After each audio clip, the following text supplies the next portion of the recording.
پاکستان لپاره بد خبر. پاکستان کې په 2 کلونو کې 2 میلیونه کسان بیکاره شوي دي.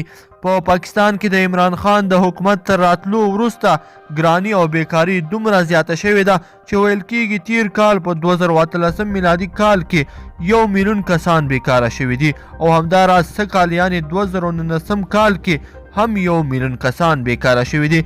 د ځینو رسنیو د راپورونو په وینا پاکستان کې ګراني ډیره زیاته شوې ده چې له همدې امله ډیری شرکتونه خلک له کارونو ویستلي دي او همداراز ډیری خلک بیا د کارونو په نشتوالي له امله سر ټکوي.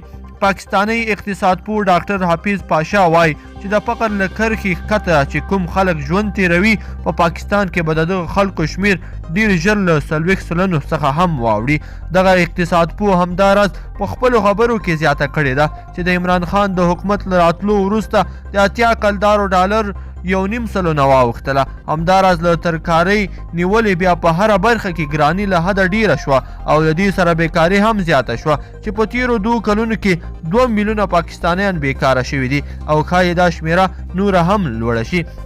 دا یادولو وړ ده چې په پاکستان کې د حکومت پر ضد سخت لاریونونه او احتجاجونه هم ترسره شول چې نه یوازې سوداګرانو او دکاندارانو د پاکستان د حکومت پر ضد لاریونونه وکړل بلکې د پاکستان د علمای اسلام ګوند مشر مولانا فضل الرحمن هم د عمران خان د حکومت پر ضد پراخ لاریونونه وکړل او د هغه د حکومت د ړنګولو نارې ووهلې خو نوموړی بیا هم ناکامه شو.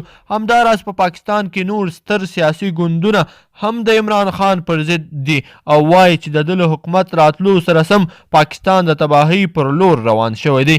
همداراز پاکستان په تیرو 2 کلونو کې ډیر زیات پور هم ترلاسه کړی دی او د نړیوال صندوق د یو راپور په وینا چې د پاکستان اقتصاد په ډیر نازک حالت کې دی او که چیرته پاکستان سخت یا عاجلې پریکړې ونه کړي نو اقتصاد به تباه شي.